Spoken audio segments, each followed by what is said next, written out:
सता न तपः क्रियाभिः सत्त्वात्मनां ऋषभते तेजसि प्रवृद्धा सत्श्रद्धया श्रवण संवृतया यथा स्यात्। हे इड्य, हे स्तुत्य और हे ऋषभ सर्वश्रेष्ठ, हे नाथ, वास्तव में आप प्रशंसनीय हैं और आप समस्त पुरुषों में श्रेष्ठ हैं, सब प्रकार से सब में श्रेष्ठ हैं। दुराशयाना रागिणा दुष्ट दुष्ट शब्दादि विषय प्रवण आशयो अंतःकरणम जैसम तेषाम अत्यंत अशुद्धि युक्ता नामित्यर्थ। तो जो इस संसार में दुराशय हैं, उन दुराशय जीवों की शुद्धि विद्या, श्रुत, वेद श्रवण, अध्ययन, दान, तप और क्रिया द्वारा नहीं होती है। जैसी शुद्धि आपके यश में बढ़ी हुई श्रद्धा द्वारा होती है। अतः दुराशय जीवों के हृदय को शुद्ध करने के लिए आप इस जगत में अवतार लेते हो, कर्म करते हैं। आपके कर्म मतलब यश में प्रवृद्ध सत श्रद्धया श्रवण संभृतया यथाशय। तो इस शब्द को समझना चाहिए। दुराशय, आशय का अर्थ होता है अंतःकरण, जो भीतरी इंद्रिया है उसको अंतःकरण कहते हैं, भीतर का करण, भीतरी करण, उसको आशय कहते हैं। तो वह दुष्ट हो गया। दुह आशय शब्दादि विषय प्रवण, दूषित शब्दों को मनुष्य सुनना चाहता है, ये कोई भी जीव सुनना चाहता है, स्पर्श करना चाहता है, खाना चाहता है, पीना चाहता है। तो इस तरह हृदय जो है प्राकृत वस्तुओं को पाने की लालसा से भर गया है, इसको दूषित आशय कहते हैं। इस प्राकृत जगत में हम सबका यह व्यक्तिगत अनुभव है, देख रहे हैं कि किस प्रकार से चित्त वस्तुओं को चाह रहा है। भगवत वासना हृदय में नहीं है, भगवान के लिए लालायित नहीं। प्रत्येक जीव कर्म कर रहा है, यहां से वहां जा रहा है, कुछ सोच रहा है, लेकिन क्या है हृदय में? हृदय में शब्द, रूप, रस, गंध और वो भी सब दूषित, भगवत संबंध शून्य, इन सब वस्तुओं की कामना बनी रही है। जागृत ही नहीं, स्वप्न में भी। जब मनुष्य सोने चलता है तो स्वप्न में भी वह दूषित स्वप्न ही देखता है। बहुत विरले ऐसे वैष्णव होंगे जो कभी साल में एक आध बार भगवान को देखते हुए सपना में, नहीं तो अधिकांश सपना भी देखते हैं तो विषयों।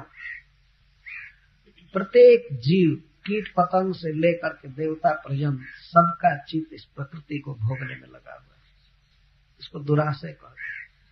तो ऐसे दुराशयों की शुद्धि, दूषित अंतःकरण वालों की शुद्धि, अत्यंत अशुद्धि से युक्त लोगों की शुद्धि कैसे होती? जथा निर्णाम विद्या श्रुता ध्यन दान तपः क्रिया, विद्या उपासना, मतलब यहाँ देवता आदि की उपासना अर्थ विद्या।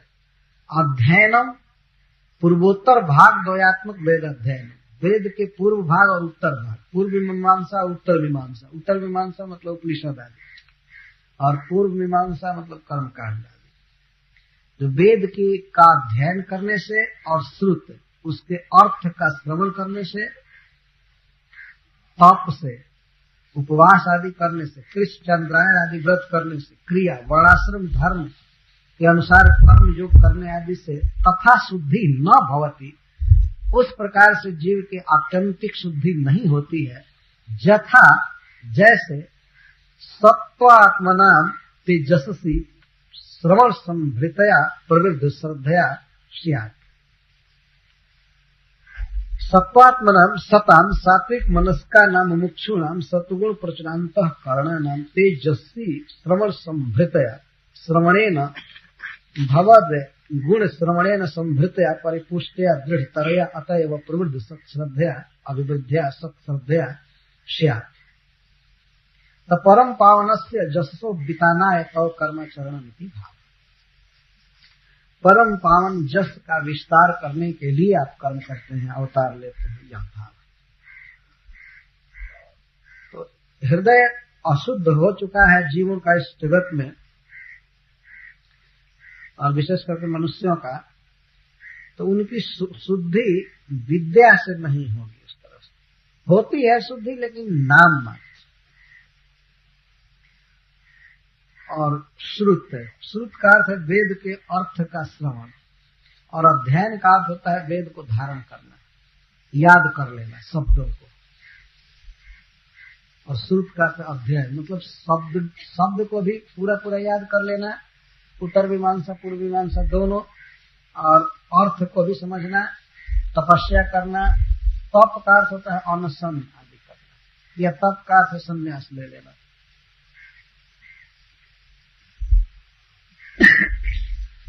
कृष्णचंद्रायण आदि व्रत करना। और क्रिया का अर्थ वर्ण के अनुसार, आश्रम के अनुसार, मतलब वर्णाश्रम धर्म का अनुष्ठान करना। इन सब के द्वारा निर्णय तथा शुद्धि न भवती, ऐसी पूरी शुद्धि नहीं होती। यथा जैसा श्रद्धा से शुद्धि, तो जो श्रद्धा बढ़ी हुई है, कहाँ ते जससी, भगवान का गुण सुनने से, भगवान का गुण सुनने में और अधिक श्रद्धा बढ़ गई हो, तो भगवत गुण श्रवण की लालसा से जीव की जितनी शुद्धि होती है, उतनी और किसी भी चीज से शुद्धि नहीं होती। जब श्रवण की लालसा से शुद्धि होती है, तो इसका अर्थ है कीर्तन की लालसा भी है। उपलक्षण ये अर्थ, मतलब आपके लीला कथा के श्रवण कीर्तन से जीव की जैसी शुद्धि होती है, वैसी शुद्धि अन्य समस्त सत्कर्मों के आचरण से नहीं हो सकती है।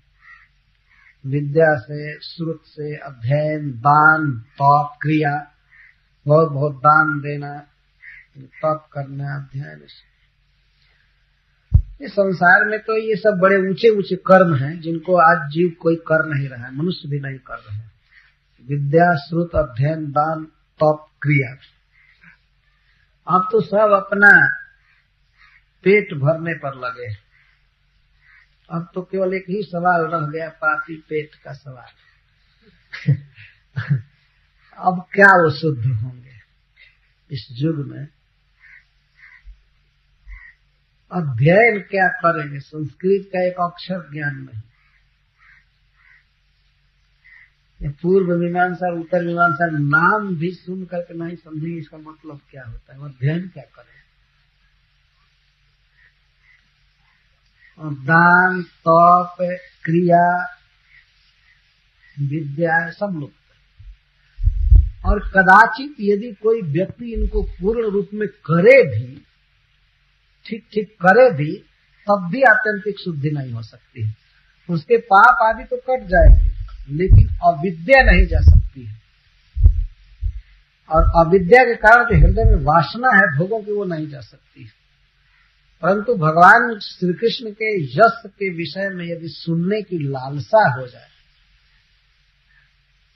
सुनने लगे जीव भगवान के यश को, तो उसकी पूरी शुद्धि हो जाती है। अतः परम पावन यश का विस्तार करने के लिए भगवान यहाँ कर्म करते हैं, यह भाव। तो भगवान का जो कर्तव्य था वे किए, और अब मनुष्य का क्या कर्तव्य है? उनके किए हुए कर्मों को रात दिन गाना सुनना, यही कर्तव्य है। इसे सिद्ध हुआ ना, क्योंकि प्रत्येक व्यक्ति दुराशय है इस संसार में, और भगवान हम जैसे दुराशय को दृष्टि में रख कर यहाँ आते हैं और ऐसा कर्म करते हैं कि जीव इसको गावे और सुने। अरे बोल, ठीक से बैठे, ठीक से।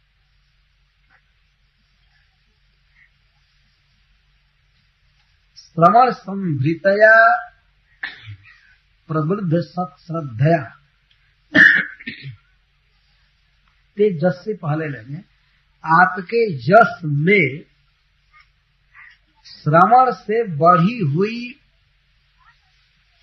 नहीं, परिपुष्ट, श्रवण से परिपुष्ट अभिवृद्ध सत श्रद्धा द्वारा। भगवान के यश में सत श्रद्धा हो, इसके द्वारा शुद्धि होती है। लेकिन वह सत श्रद्धा कैसी हो? सत श्रद्धा का अर्थ है नित्य बढ़ने वाली श्रद्धा, असत श्रद्धा नहीं थी। आज बढ़ी हुई है, एक सप्ताह सुने, इसके बाद पता ही नहीं लगता है, इसको सत श्रद्धा नहीं। सत का अर्थ नित्य बनी रहे, और वो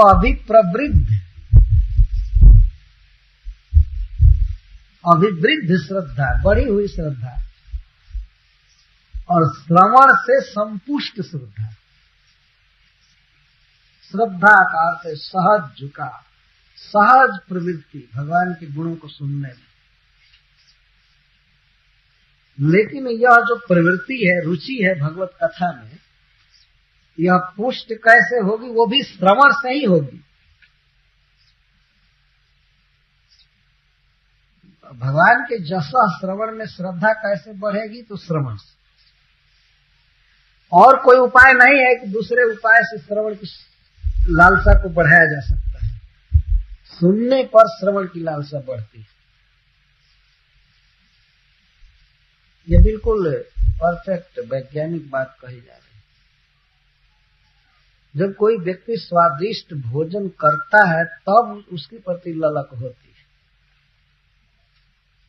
हम लोगों ने देखा है, बच्चे सो जाते हैं, कोई बच्चा सो गया हो तो माँ उसको जगाती है, खा लो खा लो खा लो। तो बच्चा खाना नहीं चाहता है, निद्रा के आवेश में रहता है। लेकिन किसी तरह जबरदस्ती माँ उसके मुख में जब कोई स्वादिष्ट पदार्थ डालती है तो उसका स्वाद पाकर के उसकी नींद धीरे धीरे खुल जाती है। अब उसको परोस करके माँ चली जाती है, वो स्वयं ही खाने लगता है, जग जाता है खाने में। तो इसको सत्श्रद्धा कहेंगे। भोजन में सत्श्रद्धा हो गई, खाने लगा। लेकिन कैसे सत्श्रद्धा हुई? खाने से, न कि उसके महात्म्य का वर्णन करने से। खाली आत्मदेव ब्राह्मण और धुंधुकारी करते रहे, इसी में बीत जाएगा।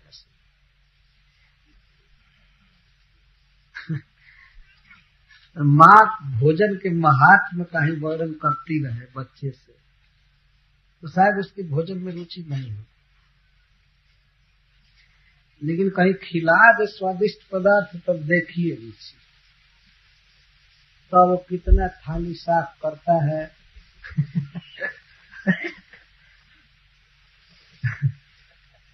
इस प्रकार से श्रवण संभृतया प्रवृद्ध सत्श्रद्धया, श्रवण से श्रद्धा बढ़ती है, पुष्ट होती है, वो श्रद्धा पुष्ट होती है। इसका तो अनुभव हम लोग किए हैं। जो लोग अधिक सुनते हैं भागवत, वही लोग और सुनने की लालसा रखते हैं, और जो नहीं सुनते हैं तो उनकी श्रद्धा टिमटिमाते हुए दीपक की तरह हल्की होती है। श्रद्धा का अर्थ है स्वाभाविक प्रवृत्ति। कहां पर प्रवृत्त होना है? हमारी स्वाभाविक प्रवृत्ति किस ओर होनी चाहिए? क्या करने के लिए हमारा जन्म हुआ है? तो तेजस्वी श्रद्धा, भगवान के यश को सुनने और बोलने की लालसा होनी चाहिए। हरे कृष्णा कृष्णा कृष्णा हरे हरे, हरे राम राम राम। इसी के लिए भगवान का अवतार होता है, हम जीवों के हित के लिए। अशुद्ध है इस संसार में हम लोगों की शुद्धि भगवान सोचते हैं। जैसे कोई माँ अपने छोटे से शिशु के गंदगी को दूर करना चाहती है स्नान आदि करा करके, तो भगवान समस्त जीवों के अविद्या को दूर करना चाहते हैं। वे जानते हैं कि इस जगत में प्रकट होकर के जब तक हम मनोहारी लीला नहीं करेंगे तब तक जीव की शुद्धि नहीं हो सकती। तो आप इसीलिए यहाँ आकर के विविध कर्म करते हैं, गोवर्धन धारण आदि करते हैं, तो जीव इनको कहे सुने और शुद्ध हो जाए। अतः आपके यश के प्रति बढ़ी हुई वह श्रद्धा हमारे अशुभाशय के लिए धूमकेतु बने। धूमकेतु मतलब अग्नि, जला दे। धूम माने धुआं, केतु माने झंडा। धुआं जिसका झंडा है, केतु है, उसको धूमकेतु कहते, मतलब अग्नि दे, अग्नि। श्यानास्तवांघ्रिरशुभाशय धूमकेतुः क्षेमाय यो मुनिभिरार्द्रहृदोयमानः यः सात्वतैः समविभूतयात्मवद्भिः व्यूहेर्चितः सवनसः स्वरति क्रमाय। तदेवं त्वज्जससि श्रद्धा एव शुद्धि हेतु अस्माभिस्तु तवांघ्रि दृष्टो अतः तवांघ्रि न अशुभाशय धूमकेतु स्यात्। आपके यश के प्रति बढ़ी हुई श्रद्धा ही जीवों को पूर्णतः शुद्ध कर देती है, तो फिर आपके चरण कमलों के लिए क्या कहना है। आपके यश के प्रति बढ़ी हुई श्रद्धा जब शुद्ध करती है, तो आपके चरण कमलों के दर्शन के लिए क्या कहना है। तो तवांघ्रि दृष्ट अतः, आपका चरण कमल हम लोगों के दृष्टि पथ में आया, मतलब आपका दर्शन हुआ। चरण बड़े लोगों के लिए यूज किया जाता है। तो आपके श्री चरण का दर्शन हुआ, अतः तव अंघ्रि न अशुभाशय धूमकेतु स्यात्। आपका चरण अशुभाशयानां विषय वासनानां धूमकेतु तद्दाहक अग्नि स्यात्। हमारे अशुभ आशय, हमारे दूषित अंतःकरण को, विषय वासना भावित अंतःकरण को शुद्ध करने में कारण बने। विषय वासना यह कूड़ा करकट की तरह कही गई है। हृदय में जमी हुई है अनंत कालीन वासनाएं, तो अशुभाशय का विषयों की वासनाएं। और एक दो वासना नहीं है, बहुत बहुत वासनाएं हैं। ऐसे सब प्रकट नहीं रहती है, प्रकट कुछ ही वासना एक साथ होती है, बाकी सबका लाइन लगा हुआ है। वो रहती है, प्रकट होती है, फिर सुप्त रहती है, प्रकट रहती है, लेकिन हृदय में बसी हुई है। कोई अपवाद नहीं है वास्तव में। इस युग में शुद्ध आशय का व्यक्ति मिलना बहुत कठिन है। कठिन क्या, असंभव कहा जा सकता है। जिसके हृदय में भगवत प्रीति के अलावा, भगवत सेवा के अलावा और कोई वासना न हो, ऐसा पुरुष मिलना इस संसार में बहुत दुर्लभ है। ब्रह्मा शिव आदि देवता इसलिए भगवान से प्रार्थना कर रहे हैं, वे बहुत बड़े बड़े पदों पर हैं, बड़े सुख में हैं। तो भगवान से प्रार्थना कर रहे हैं कि आपका यह दर्शन, आपका चरण कमल हमारे हृदय में अन्य वासनाओं को न उठने दे। जैसे प्रहलाद महाराज ने मांगा है भगवान नरसिंहदेव से कि आप ऐसी कृपा कीजिए कि हमारे हृदय में कामनाओं का उदय न हो। उदय न हो इसका मतलब यह है कि यह आपका सुंदर स्वरूप, आपका यह चरण कमल ही हमारे हृदय में हमेशा रहे। और अन्य वासना यदि हो तो उसके लिए यह धूमकेतु अग्नि के समान हो, जला करके राख कर। आपका चरण कमल हमारे अशुभाशय के लिए धूमकेतु से बने। आपका जब भी ध्यान हो आपके स्वरूप का, तो इसी की वासना मन में भरी रहे, इसी की लालसा रहे, और अन्य जो दूषित वासनाएं हैं वे जल कर समाप्त हो जाए, उनका दाहक बने आपका स्वरूप। और यही सिद्धांत है कि जब तक भगवान के उस सुंदर रूप के प्रति दृढ़ लालसा जीव की नहीं होती है, तब तक अन्य वासनाएं हृदय में बसी रहेगी, घेरी रहेगी। श्यानस्तवांघ्रिरशुभाशय धूमकेतुः क्षेमाय यो मुनिभिरार्द्रहृदोयमानः नः अस्माकम् अशुभाशय धूमकेतु। अस्माकम् अशुभाशयानां विषय वासनानां, अशुभ आशय कहते हैं विषय वासनाओं, अशुभ आशय, एक शुभ आशय होता है। शुभ का अर्थ होता है सुख, इसके ऊपर बिल्कुल स्वरूप में जब अंतःकरण होता है, जहाँ केवल भगवान का रूप, भगवान का गुण, उनकी लीलाएं, नाम आदि उदित होते हैं, सहज अट्रैक्शन जब बना रहे तो इसको शुभ आशय कहते हैं। और अशुभ आशय का अर्थ होता है प्राकृत विषयों का संग्राहक आशय, जो पकड़ ले। जैसे हम लोग देखते थे, लिखते थे तो पेन ऐसा मिलता था कि पेन कभी कभी ज्यादा सिलाई उगल देता था, तो सोखने के लिए स्याही सोख, तो उसको सोख करके वो खुद काला हो जाता, स्याही सोख पे। तो इस समय हम लोगों का हृदय ऐसा है कि प्राकृत विषयों के लिए तो स्याही सोख है, लेकिन भगवान को पकड़ने में वो बिल्कुल उस तरह से बैड कंडक्टर है जैसे बिजली को पकड़ने में प्लास्टिक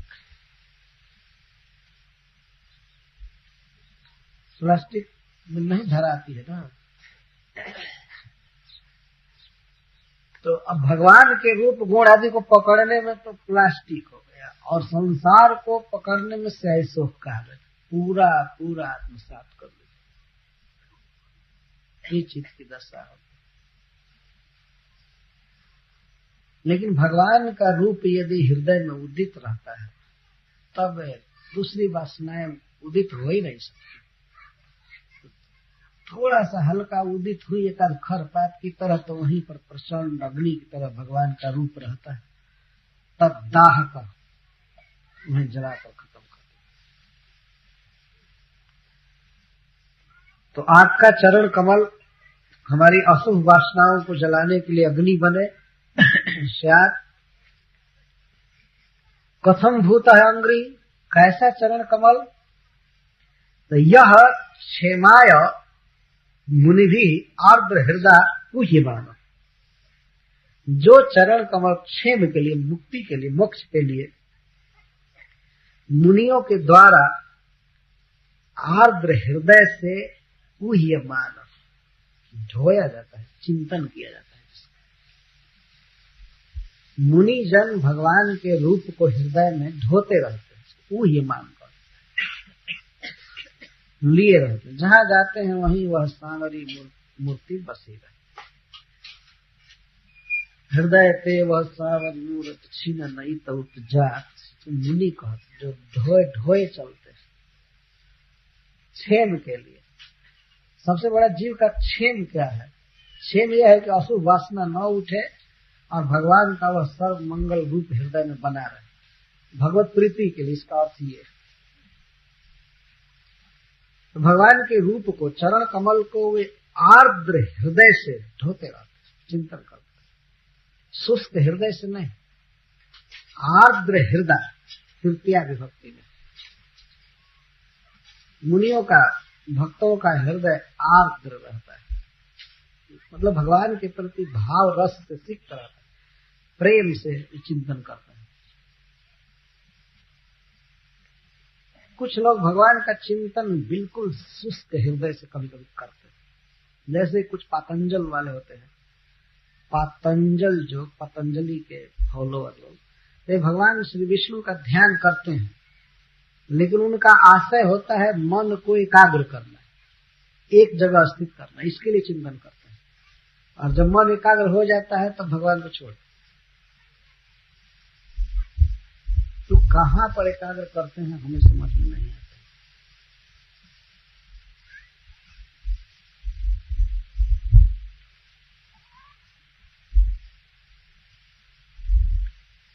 इस तरह के बहुत से कपटी लोग होते हैं संसार में, देखने में लगता है वो भगवान का ध्यान कर रहे हैं, वो भगवान का ध्यान नहीं।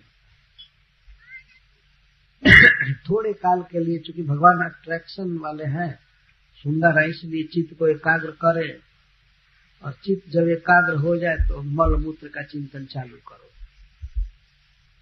भगवान को हटा कर। भगवत सौंग घाट आदि वाले सब ऐसे ही थे। देखने में लगता है कि विष्णु का चिंतन कर रहे हैं, ये कपटी लोग, धूर्तज्ञानी लोग, ये भगवान को कभी नहीं समझे।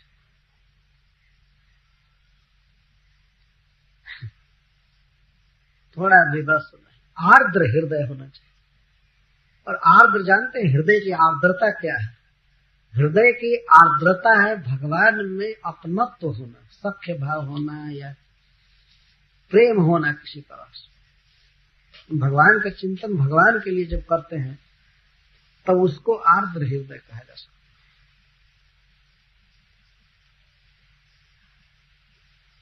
है। आर्द्र हृदय ऐसा नहीं कि जैसे टेलीविजन में कुछ लोग भगवान की पूजा करते हुए देखे जाते हैं।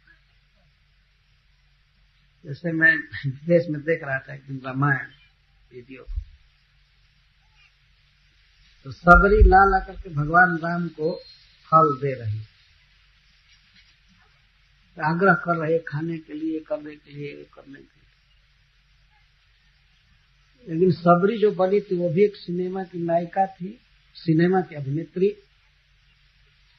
और जो राम बना हुआ था वो भी वैसा ही था। तो एक नाटक है, वहां कोई फल खिलाने आदि की बात नहीं है, कुछ नहीं है।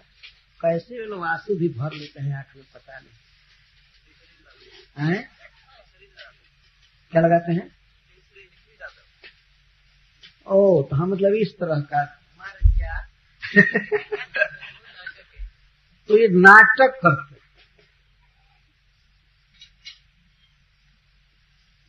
इसी तरह से कुछ लोग भगवान के ध्यान का नाटक करते, हृदय में प्रीति नहीं। लेकिन जो मुनि जन होते हैं वास्तव में मननशील, जिन्होंने मनन करके आसार संसार का त्याग कर दिया है, भगवान के रूप को दृढ़ता से पकड़ लिया है हृदय, तो उनके प्रति भाव रखते, रस रहता, आर्द्र हृदय का। जहां जाते हैं वहीं भगवान को ढोते रहते हैं हृदय। यह शब्द कितने सुंदर है, आर्द्र हृदय ऊह्यमान, ऊह्यमान। हम लोग भी संसार, हम लोग भी कहीं चलते हैं तो हृदय में जो चीज चिंतन कर रहे हैं, इसका मतलब है उसको ढो रहे हैं। जिसका चिंतन कर रहे हैं उसको ढो रहे हैं हृदय। तो मुनि जन क्या ढोते हैं? तवांग्री, भगवान को ढोते हैं हृदय में। और आत्मवद भी शाश्वतै सम विभूतये स्वरति क्रमाय चतुर्विहेश वंश अर्चित। और वो चरण कमल कैसा है? जो आत्मवान है उनके द्वारा अर्चित। आत्मा त्वमेव नाथो जैसा, आत्मा का अर्थ है नाथ, आत्मवान है मतलब आप वाले है, आपवान है। ये आत्मवान, आत्मवान मतलब आपवान। आप जिनके नाथ के रूप में प्राप्त हैं, मतलब सर्व चिंता शून्य जो धीर पुरुष हैं, वे आपके चरण कमलों की पूजा करते हैं। हरे कृष्ण।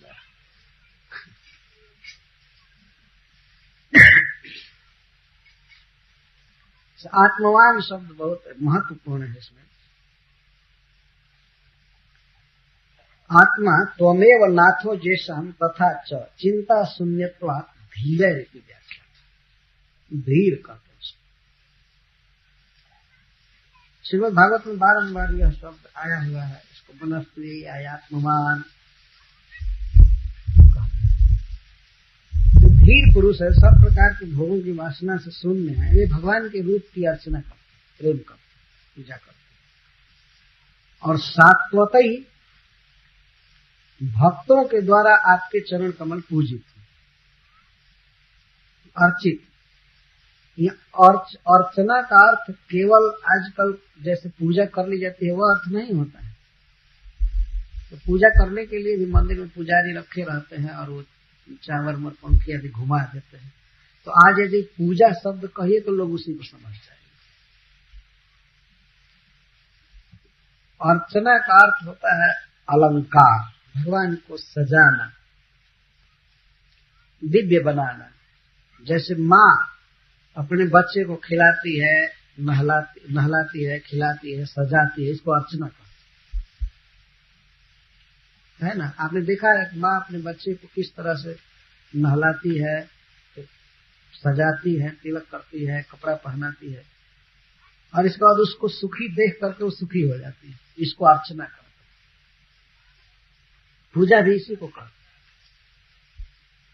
तो इस तरह भक्त जो हैं, जिनको सात्वत कहते हैं, वे सम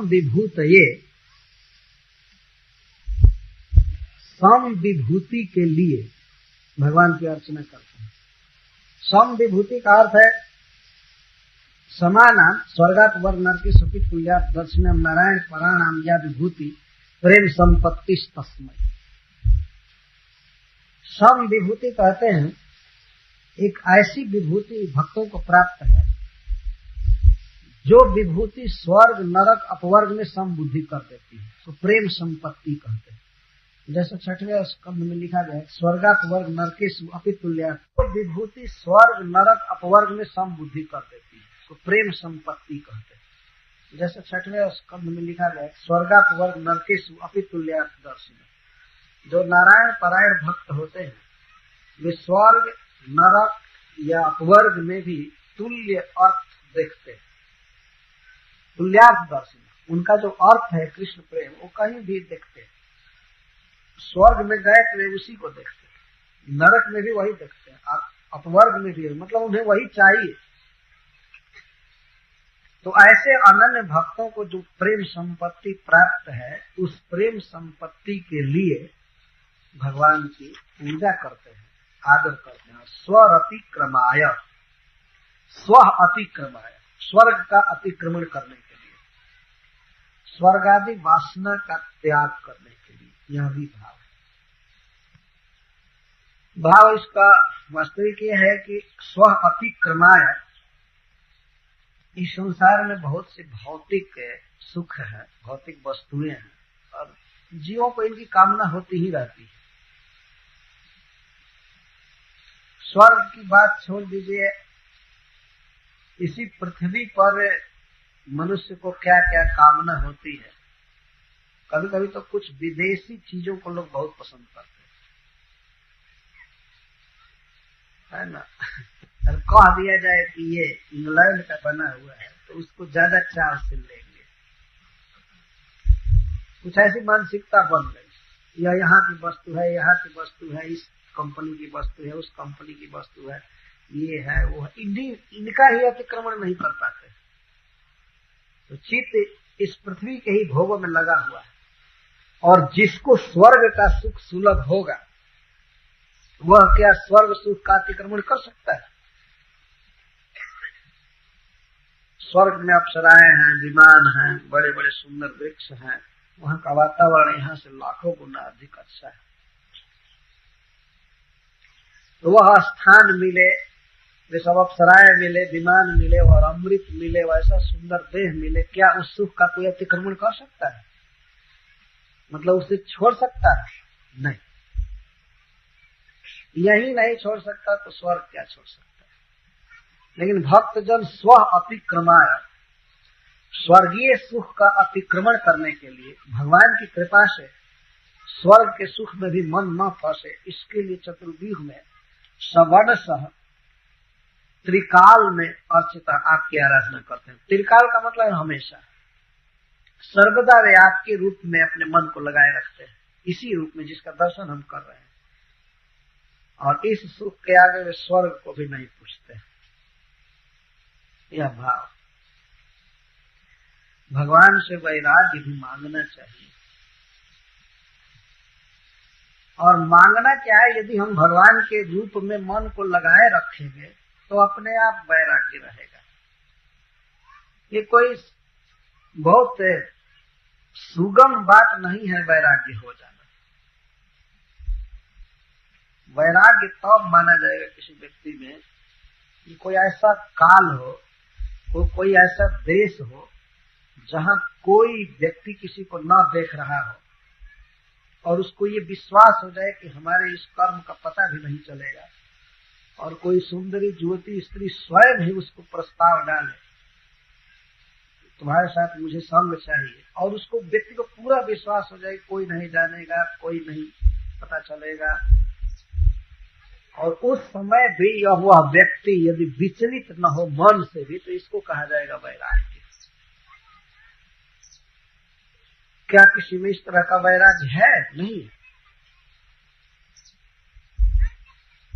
लेकिन भगवान में जब भगवान के रूप में मन आसक्त हो जाता है, तो वह अपने आप ऐसी स्थिति हो जाती है कि मनुष्य इस विशाल भाव को, इसके सुख को उस तरह पार कर जाता है जैसे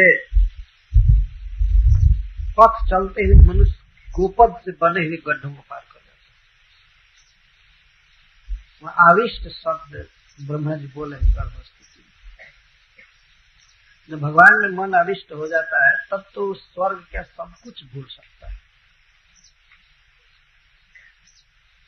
तो सात्वत भक्तजन स्वरतिक्रमाय, स्वर्ग का अतिक्रमण करने के लिए और प्रेम संपत्ति प्राप्त करने के लिए, भगवान में प्रेम प्राप्त करने के लिए और भगवत संबंध शून्य वस्तुओं में वैराग्य के लिए, आस्था के लिए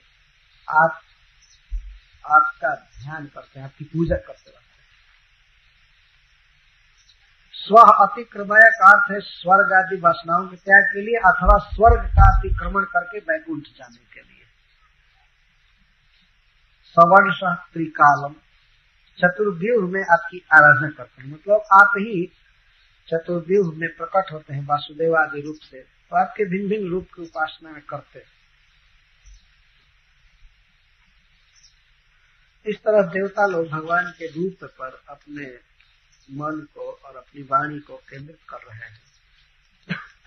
सब मिलाकर के सार यही है कि भगवान के रूप का चिंतन करना चाहिए, श्रवण करना चाहिए, कीर्तन करना चाहिए। इसके बाद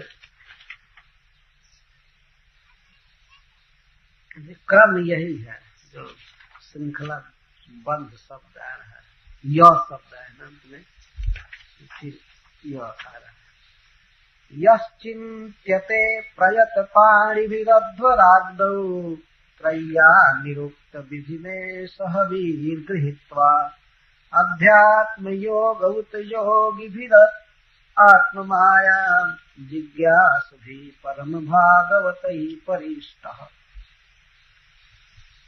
केवल इतना ही नहीं, भक्तजन, मुनिजन, धीर और मुमुक्षु ये तो आपके रूप का चिंतन करते ही हैं, यहाँ तक कि कर्मकांड में लगे हुए मीमांसक शब्द प्रसिद्ध है इनके लिए। जो मीमांसक है मतलब पूर्व मीमांसा के अनुसार चलने वाले, तो वे भी जब यज्ञ करते हैं प्रयत पाणी भी अध्वराग्नौ, प्रयत पाणी का अर्थ होता है हाथ को समाहित करना अथवा दोनों हाथ को समाहित करना, और इस प्रयत पाणी भी बहुवचन में इसलिए प्रयोग है कि बहुत से ब्राह्मण एक साथ बैठते हैं यज्ञ करने के लिए, तो अपने अपने प्रयत हाथों में हविर गृहीत्वा, हविर ले करके, और वे आपका ही चिंतन करते हैं, आपके इसी रूप का भी चिंतन करते हैं और तो हवि अर्पण करते हैं। जश्चिन्त्यते प्रेत पाणिभिरध्वराग्नौ त्रय्या निरुक्त विधिने सहविर गृहीत्वा, त्रय के द्वारा, वेद के द्वारा निरुक्त विधिना, हे ईश, हे परमेश्वर, जो विधि कही गई है वेद के द्वारा, वे भी अध्वर अग्नि में, यज्ञाग्नि में जब हवन करना चाहते हैं तो आपका ही ध्यान करते हैं। तो मीमांसक जन यज्ञ कराने वाले वे भी आपका ध्यान करते हैं, और अध्यात्म योग योगी भी आत्ममाया जिज्ञास भी परम भागवते परिष्ट। उता इतना ही नहीं, अध्यात्म योगे योगी भी अपि आत्ममाया जिज्ञासु भी यह चिंत्य। अध्यात्म योग में योगियों के द्वारा भी आत्म माया के जिज्ञासुओं द्वारा भी यह चिंत्यते, आपके चरण कमल का चिंतन किया जाता है। अध्यात्म योग का अर्थ है आत्माधिकारे योगे, आत्मनो परमात्मनो अधिकार फलत्वेन स्फूर्ति तस्मिन् योगे चीतई काव्यावस्थायां बहिर्वृत्ति विरासाया कारणे लय योग। अध्यात्म योग, आत्मा अर्थात परमात्मा ही जिस योग में अधिकार हैं, फल के रूप में जिनकी स्फूर्ति होती है, वह अध्यात्म योग। ऐसा योग जिसमें परमात्मा ही फल माने गए हों, स्फूर्ति होती हो। जब चित्त एकाग्र होता है भगवान में, तो बहिर्वृत्ति का लोप हो जाता है और अंतर्वृत्ति होती है, तो उस अंतर्वृत्ति में भगवान उदित होते हैं हृदय में, तो इसको अध्यात्म योग कहा जाता है। आत्मा मतलब भगवान, भगवान जिस योग के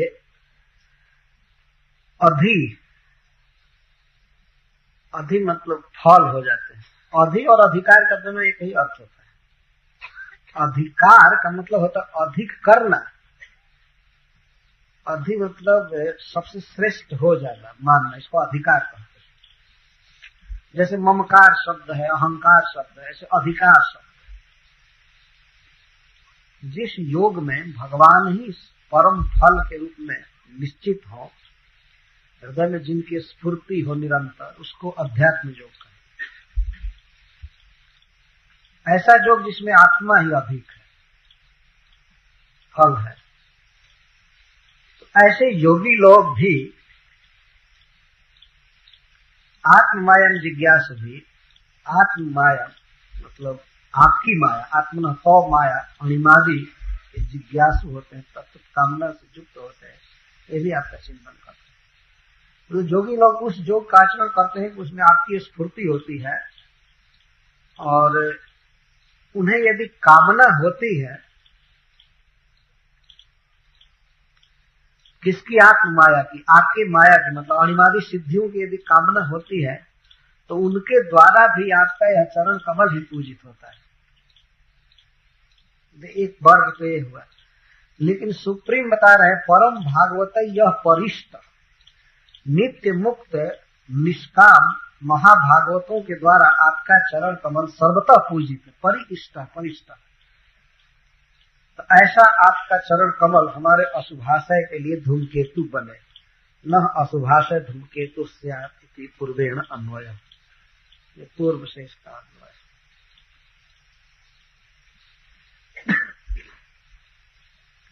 यहाँ कई वर्ग बताया गया जो भगवान की आराधना करते हैं।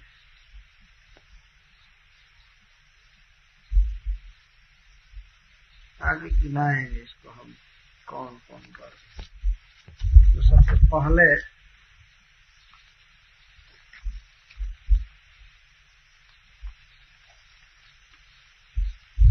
मुनि,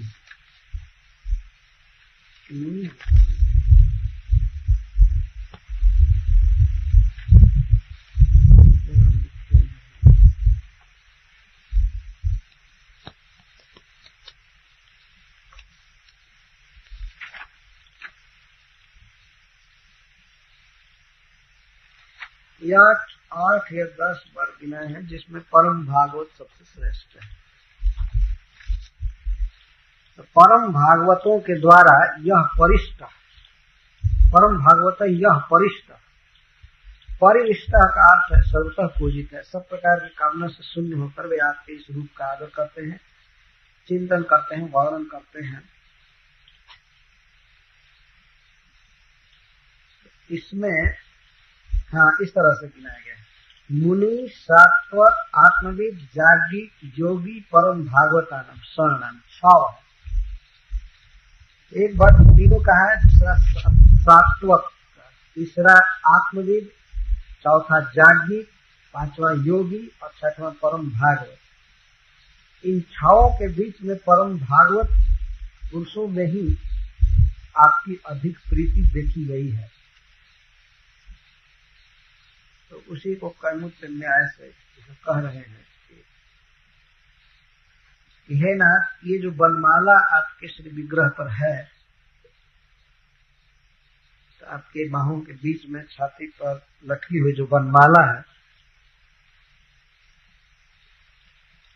और इस यहाँ तक कि बासी बनमाला, बासी मतलब कुछ देर पहले की अर्पित की हुई बनमाला भी आप धारण करते हैं, क्योंकि आपके भक्तों के द्वारा अर्पित की हुई, अतः इसे आप नहीं निकालते हैं। भले लक्ष्मी जी इसके प्रति संस्पर्धा करें, लक्ष्मी जी समझती है कि हमारी सौत कहाँ से आ गई, मैं जहाँ रहती हूँ यहीं ये लटकी हुई है। यद्यपि लक्ष्मी जी कभी भी ऐसा भाव नहीं लाती है। कोई भक्त यदि भगवान का श्रृंगार करता है, वनमाला अर्पित करता है, तो लक्ष्मी जी वास्तव में प्रसन्न होती है, भक्त को आशीर्वाद देती है, भक्त की सेवा से संतुष्ट होती है। लेकिन उत्प्रेक्षा देवता लोग कर रहे हैं, ऐसा लगता है कि लक्ष्मी जी जरूर डाह करती होंगी। जिस वक्षस्थल पर मैं रहती हूँ वहां पर हमेशा लटकी रहती है वनमाला। इसको प्रतिपत्नी वक्त, प्रतिपत्नी मतलब प्रतिद्वंद्व भूता पत्नी, सौत। तो भले लक्ष्मी जी दाह करें या कुछ भी, लेकिन फिर भी आप माला नहीं उतारते हैं, क्योंकि अकिंचन भक्तों के द्वारा भक्ति के साथ वो माला आपको अर्पित की है। वास्तव में भगवान का स्वभाव है, भगवान ने अपने भक्तों के द्वारा दिए हुए उपहार को लिए रहते हैं। ऐसा नहीं कि आजकल नेता लोगों को अगर माला पहनाइए, उनके बहुत शुद्ध भक्त भी उनको पहनाए, तब भी वो कुछ तो पहनते ही नहीं है, हाथ से ही उतार देते हैं, लेकिन कुछ पहन करके एक सेकंड में निकाल कर बाहर कर। माला पहनते ही नहीं पहनते ही अच्छा ही, तो माला का अधिकारी है नहीं। लेकिन परमात्मा है तो प्रेरित करता है, नहीं पहनता। परंतु भगवान का चित्र आप लोगों ने देखा होगा, श्री विग्रह मंदिरों में देखा होगा, बहुत देर की पहनाई हुई माला पड़ी रहती है।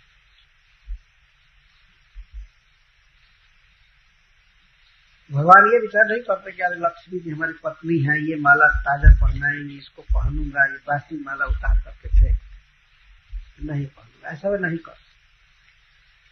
इसी को ये आगे कह रहे हैं, पर्युष्टया तव विभो वनमालयेयं संस्पर्धिनी भगवती प्रतिपत्नी वत्श्री यः सुप्रणीत ममुयार्हणमाददन्नो भूयात् सदाङ्घ्रिरशुभाशय धूमकेतुः।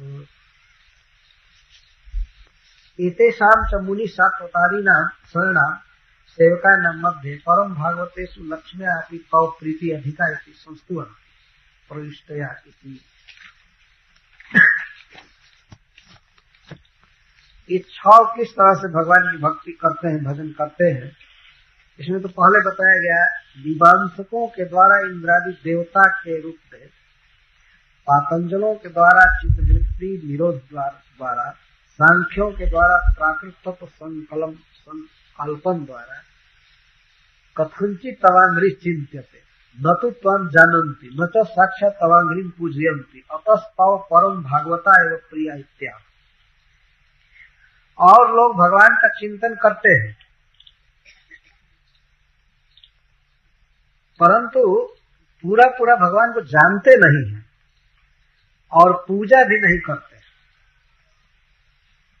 साक्षात पूजन नहीं करते, परंतु परम भागवत पुरुष है, आपको जानते हैं, मतलब जानने का अर्थ है आदर करते हैं, प्रेम करते हैं और पूजा भी करते हैं, और उनकी पूजा को आप स्वीकार करते हैं। हे विभो पर्युष्टया वनमालया प्रतिपत्निवत इयं भगवती श्री संस्पर्धिनी। पर्युष्ट का अर्थ है बहुत देर से पहनाई हुई इस वनमाला के प्रति भी भगवती श्री संस्पर्धिनी अहम जत्र बसामी तत्रैव बक्षसी पर्युष्टा अपीयम बसती प्रति पत्नीवत पत्नी। माना ऐसा लगता है कि लक्ष्मी जी ये मन में सोचती है कि मैं जिस वक्ष स्थल पर बसती हूँ वहीं पर ये भी रहती है, यह मेरी शौक हो गई। लगता है कि लक्ष्मी जी संस्पर्धिनी है। फिर भी आप इस वनमाला से प्रेम करते हैं। क्या सोचकर प्रेम करते हैं? सुप्रणीतम भक्त अर्पितम यदि प्रीत्या सुप्रणीतम, हमारे भक्तों ने इसे खूब अच्छी तरह से गूंथ कर मुझे अर्पण किया है, मेरी पूजा की है, इसलिए आप उनकी पूजा को दिन रात धारण किए रहते हैं। तो इस प्रकार अपने भक्तों से जो प्रेम करते हैं उन भगवान के चरण कमल हमारे अशुभ आशय के लिए धूमकेतु बने। अर्थात हे कृष्ण, आपका यह गुण और रूप हमारे हृदय में हमेशा उदित रहे। वनमाला लगाया हुआ यह रूप और भक्तों के प्रति यह प्रेमिल स्वभाव हमारे हृदय में यदि उदित रहेगा तो हमारे हृदय में अन्य कोई भी वासना नहीं आ सकती है, केवल आपका ही चिंतन होगा। क्रम संदर्भ में श्रील जीव गोस्वामी ने कहा है कि लक्ष्मी, लेकिन यहाँ पर ब्रह्म शिव आदि की जो ये बात है ये प्रेम के साथ विनोदोक्ति मात्र है, भगवान से भी विनोद कर रहे हैं। तो लक्ष्मी जी को सुना रहे होंगे, भाई क्यों नहीं दुख लगेगा, जिस वक्ष स्थल पर लक्ष्मी जी रहती है वहीं वनमाला रहे तो, और वही वनमाला एक गरीब भक्त के द्वारा अर्पित की गई है, जबकि लक्ष्मी जी ठीक उसके विपरीत सबसे धनी। तो यह विनोद उक्ति है प्रेम के साथ। इसी तरह से भगवान के गले में लटकी हुई वनमाला का यह चिंतन है। भगवान अपने भक्तों के द्वारा अर्पित किए गए तुच्छ से तुच्छ उपहार को बड़े गौरव के साथ प्रेम से धारण करते हैं, यह भगवान का स्वभाव। इसलिए गीता में कहते हैं पत्रम पुष्पम फलम तो यम यो में भक्त्या प्रयत तदहम भक्ति प्रयतम स्नामी प्रयतात्मा। हमें कोई भक्ति से पत्र पुष्प फल या जल देता है तो मैं उसको खाता हूँ, स्वीकार करता हूँ। इतना महान होकर के भी भगवान हमारे स्नेह को, प्रेम को स्वीकार करते हैं। इस मनुष्य समाज में मान लीजिए कोई बिल्कुल तुच्छ व्यक्ति है, बहुत गरीब है, और किसी महान व्यक्ति को कुछ देना चाहता है, पहले ही जो महान मन तथा कभी लोक दृष्टि से महान, अगर उसको पता लग जाए कि हमसे भेंट कर रहा है यह देने के लिए, तो लाइन में भी नहीं आने देगा। नहीं हटो। परंतु भगवान अपने भक्तों के उपहार को, पूजा को स्वीकार करते, उस चिन्ह को धारण किए रहते, यह उनका स्वभाव है। सब मिला करके भगवान प्रेमी है। तो हृदय में भगवान के इस गुण का और वनमाला आवेष्टित रूप का चिंतन स्फूर्णा बनी रहेगी तो कभी भी हृदय में विषय वासना का उदय नहीं हो पाएगा। यह भाव है। आपका यह रूप और गुण हमारे अशुभाशय का धूमकेतु दाहक बने। हरे कृष्ण। जय श्री कृष्ण।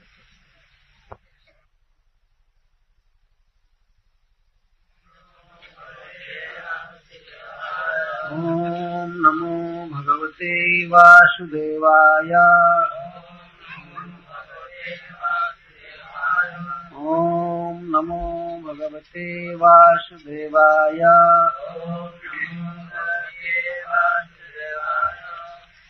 पर्युष्टया तव विभो वनमालयेयम्।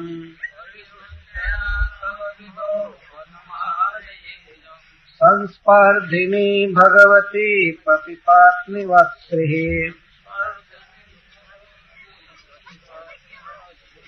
यः सुप्रणीतमनुयार्हणमाददन्नो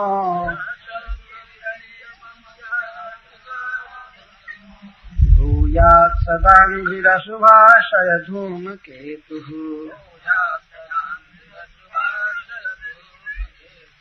केतुस्त्रिविक्रमयुतस्त्रिपतत्पताको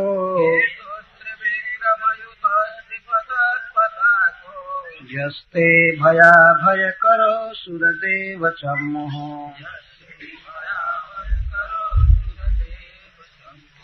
स्वर्गाय साधुसुखले स्वितराय भूमन् पादः पुनातु भगवन् भजतामहं नः नस्योतगावैवजस्य वशे भवन्ति ब्रह्मादयस्तनुभृतो मिथुरद्यमानः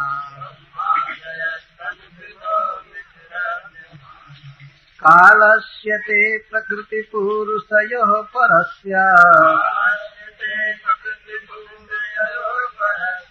शम्नस्तनोतु चरणः पुरुषोत्तमस्य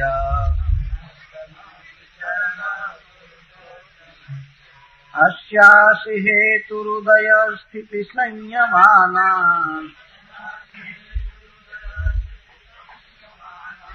अव्यक्तजीवमहतामपि कालमाहुः सोऽयं तृणाभिरखिलापचये प्रवृत्तः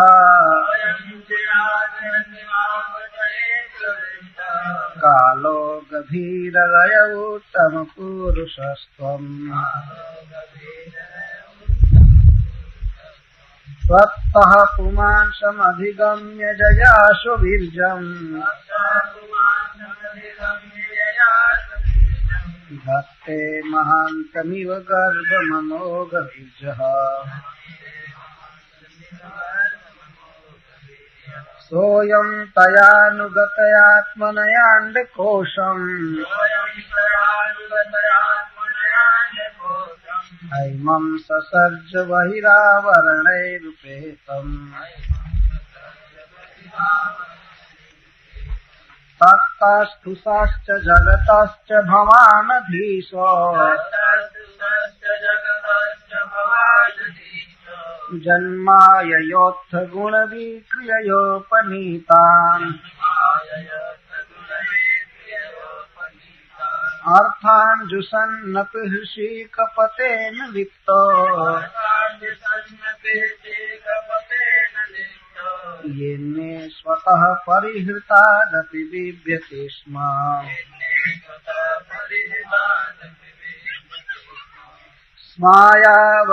स्मायावलोकलवदर्शित भावहारी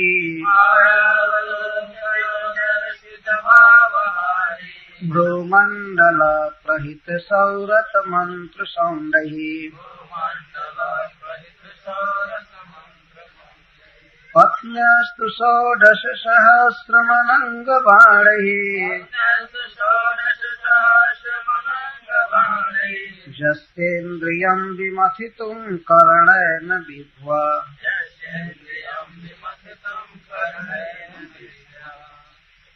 विभव्यस्तवामृतकथोद्वहास्त्रिलोक्यः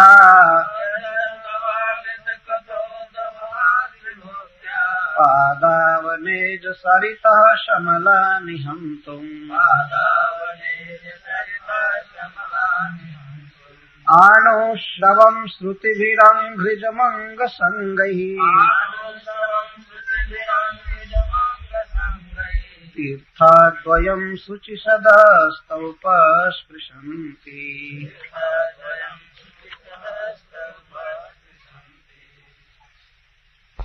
पर्युष्टया प्रयुषित तवा आपकी विभो हे विभो वनमाला से इयं यह आपके वक्षस्थल पर स्थित है। संस्पर्धिनी, ईर्ष्या करने वाली, भगवती सर्व सौभाग्य की निधि,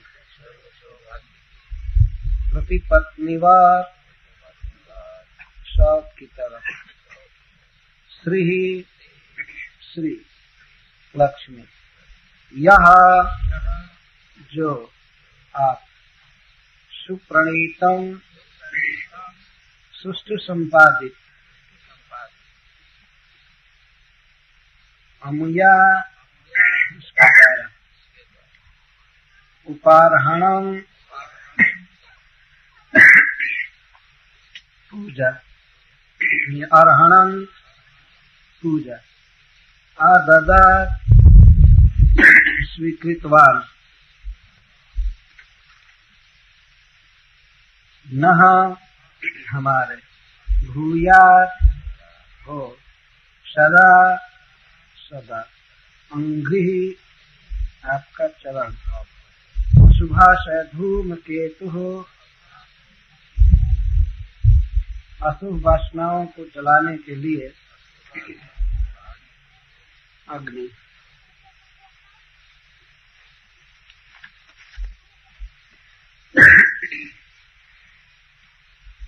तो ऊपर 6 प्रकार के आराधकों का उल्लेख किया गया था। मुनिजन, सात्वतगण, आत्मवान गण, जागीक गण, योगी गण और परम भागवत गण। इन 6 में जो भगवान के सेवक हैं उनमें परम भागवत